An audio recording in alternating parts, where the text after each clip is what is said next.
What's poppin', y'all? Man, I just wanted to come drop this little jewel on y'all, this video on y'all, man. Are black women white supremacy's weapon against black men? I'm gonna let Dr. Umar kick y'all flavor, man. But shout out to Dr. Umar. He kicks a lot of good information. Man, if you can, go check him out. There's plenty of other educated, man, colored leaders to go check out too. Be with him at all. Because you know my position. A black man needs to be with a black woman. But so many brothers are saying, Doc, we hear you. But look at what my baby mom did to me.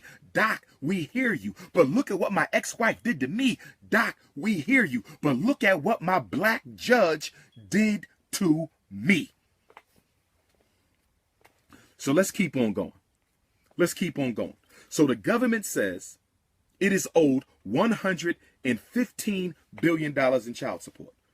But it is owed this money by men who earn less than $10,000 a year. Let's keep on going. According to government statistics, as of New Year's Eve 2016, which is December 31st of 2015, as of December 31st of 2015,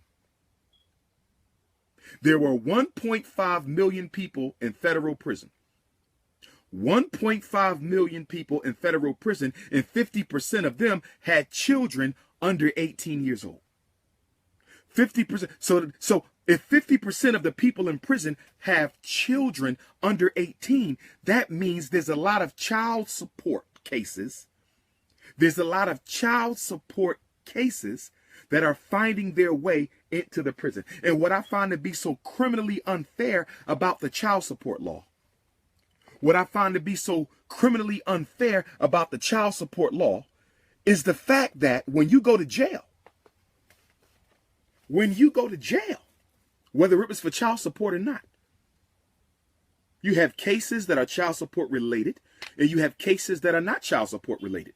But regardless of why you are in jail, when you go to jail, a black man's child support continues to add up. You got to do 10 years in prison. Guess what? Your child support continues to add up. And then after you get out of jail, you have to keep on paying for the child support after you get out of jail. How unfair is that? I got to do 10 years for breaking a law that I didn't even break. The only reason why I'm in jail is because I couldn't afford a good enough lawyer. So I had to settle for a public pretender. And the public pretender said, I know this probably wasn't your drugs. I know these probably wasn't your guns. But the prosecutor is telling me to tell you that if you do not take a guilty plea, even though you are innocent, if you do not take a guilty plea, even though you are innocent, okay, and if you plead guilty, we're going to give you 2 years. You never get a job again. You ain't getting accepted to no colleges. You ain't getting no financial aid. In some places, you won't be able to vote. You'll never be allowed to legally own a gun again. But we're going to give you a plea of 2 years. And if you take this plea, you'll be home in 24 months. And you say, but I'm innocent. Those were not my guns. The white police officer planted the guns on me. And then the prosecutor tells your public pretender, who's probably his brother-in-law, the prosecutor tells your public pretender, who's probably his brother-in-law, that if he don't take the plea, if you don't take the plea, you're going to jail for 20 years. Now, come on. Come on. If Dr. Umar Johnson gets a gun put on me, and I don't have no previous record of incarceration, if I get a gun, somebody plants a gun on me, and the prosecutor tells my lawyer, we'll give Dr. Umar 2 years if he pleads guilty, he'll never be a certified school psychologist again. That Frederick Douglass Marcus Garvey Academy, kiss that goodbye. He'll never ever be a principal again. He'll never ever be a therapist again. Owning the school, he can forget that. But he can be home in 2 years. But if he don't take the plea, he going down for 20 years because of how many guns we caught in the trunk. Guess what Umar Johnson gonna have to think about? 20 years? I'm 40. 20 years, I'll be 60. Guess what Umar Johnson got to think about? I'm going to have to think about copping a plea for a crime I didn't commit just because I don't want to risk it. I don't want to risk losing in the trial. I can't afford a good lawyer. I'm stuck with a public pretender. I can't afford a good lawyer. I'm stuck with a public pretender. What you think Umar Johnson gonna do with my 6 degrees? You know what I'm gonna do? I'm gonna cop the damn plea. I'm gonna cop the damn plea because I know the criminal justice system is designed to destroy me. I said I know the criminal justice system is designed to destroy me. And that's why I'm unapologetically African. Because I fight for black men who can't fight for themselves. I speak for black men who can't speak for themselves. When I go into these prisons, and I'm probably the only psychologist in Philadelphia history, certified school psychologist in Philadelphia history, who has spoken in every prison in the city of Philadelphia. I'm going to say it again. I am the only doctor of psychology in Philadelphia history who has ever spoken for free, no money. And I don't say that for kudos. I say it to let you Negroes know I'm not no hustler. I've spoken in every prison in Philadelphia. Okay? I would have to accept the plea, brothers and sisters. I would have to accept the plea. It's designed to destroy us. I speak for those who can't speak for themselves. I speak for those who can't speak for themselves. In fact, hold tight.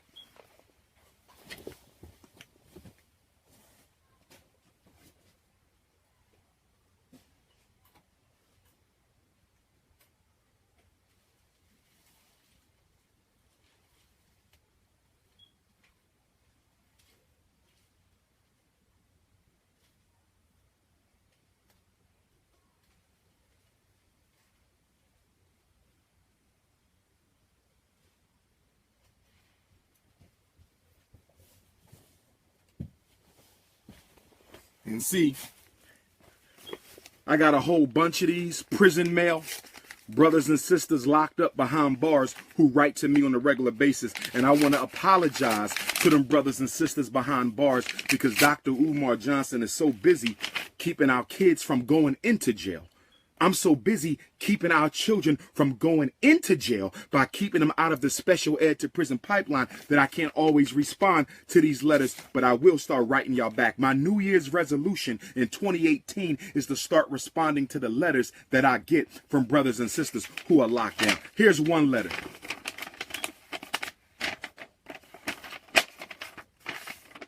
Okay? Dr. Umar.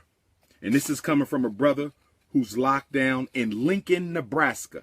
This letter is coming from a brother who's locked down in Lincoln, Nebraska. Brother Umar, you have been such a motivating factor in my path of change. I conduct myself in a manner now that those in my past wouldn't know who I am now. I was privileged to hear you speak in Omaha, Nebraska on 24th and Lake. I've been avoiding some legal issues, but as you can see, I've come to face them now. These Europeans play a dirty game, though they make up rules as they go to keep their foot on your neck. Let me repeat what my brother said. Shout out to Omaha, Nebraska, hometown of Malcolm X. I will see you in Black History Month. Shout out to Omaha, Nebraska, hometown of Malcolm X. God willing, the Prince will see you in Black History Month. He said, these Europeans play a dirty game.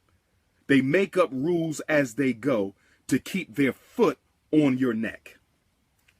In open court, the judge practices color of law, which is a federal felony. I'm not used to maintaining my composure when things don't go in my favor, but I'm doing it, Dr. Umar. I've been on some kind of lockdown for 96 hours. I've been on lockdown for 96 hours. I'm telling you what our brothers and sisters are going through. I'm reading it right here. Support mail to Dr. Umar from across the world. I am not a hotepper. I am a freedom fighter. I am not an intellectual masturbator. I am a freedom fighter. Do not confuse me with conscious community con artists. Do not confuse me. I am a worker bee. I am a worker bee. Let's keep on going. I've been on some kind of lockdown for 96 hours without the ability to physically exercise in the yard or visit the law library. I've yet to even been able to clean my cell or send clothes to the laundry. Y'all hear that? They don't even let our brother wash his behind. They don't even let him wash his clothes. Can't even exercise. Can't even go for a walk. We cannot forget those we cannot see. Out of sight should never be out of mind.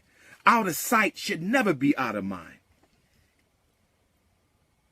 I'm not able to clean my cell or send clothes to the laundry. No worries though. I'm going to keep my mind focused and keep mental note of the cruel and unusual punishment being handed out by these so-called authority figures. If at all possible, my brother, could you maybe send a brochure of knowledge, which is my food, and I have become a glutton for knowledge. Any knowledge that you would recommend that is good, I have yet to hear from you yet, Dr. Umar. Please write me back. The African currency is so deep, the information you shared. You also taught me about Dr. George Washington Carver.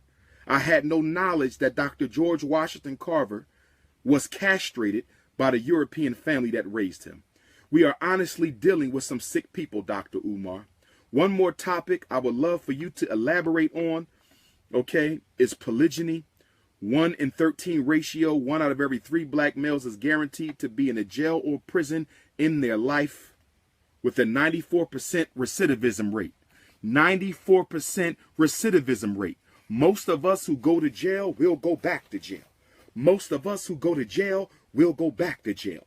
Most of us who go to jail will go back to jail because the system is not colorblind. The system is not colorblind. The system is designed to destroy you. I think we need to save and protect our race by dating our own.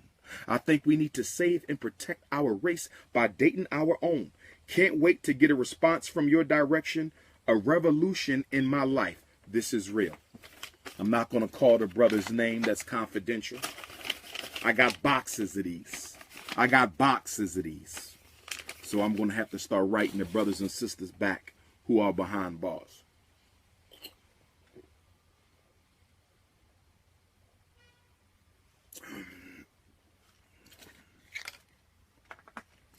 Let's go over a few more statistics before I open up the telephone. Okay.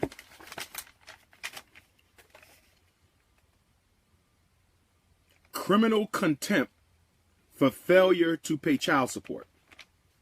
Criminal contempt for failure to pay child support.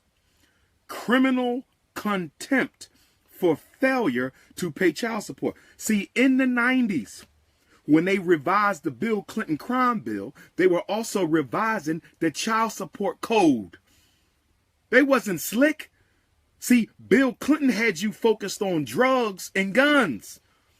Bill Clinton had you focused on drugs and guns, but while Bill Clinton was setting up the 3 strikes and you out, while Bill Clinton was setting up the mandatory minimum sentencing, Bill Clinton also did what? He cut millions of mothers off of welfare. He cut millions of black mothers off of welfare. But check it out. This is what the government did. They say, listen, we can't put these women out on the street. We got to do something, but we don't want to give them no more money. So they said, we're going to revamp the child support law. We're going to revamp the child support law. What we're going to do, we're going to separate custody from support. If these black mothers don't want to let the father see their child, we don't care.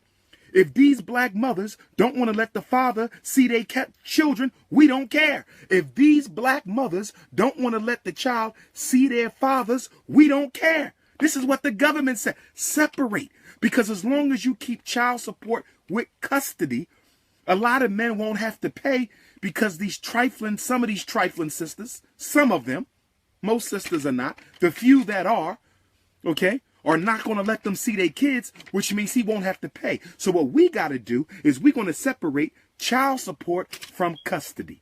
We're going to separate child support from custody so he got to pay the money whether he sees his child or not. So when we cut the black women off of welfare, we're going to make black men pick up the tab. And then they said, well, wait a minute. How are we going to do that? Because a lot of black mothers claim they don't know who the father is. So the government said they know who the father is. They just doing that to protect their baby daddy. So what you're going to do is you're going to tell the single black mom that if you don't come in here with a social security number or a name and an address, if you don't come in here with a social security number or a name and an address, if you don't come back with a social security number or a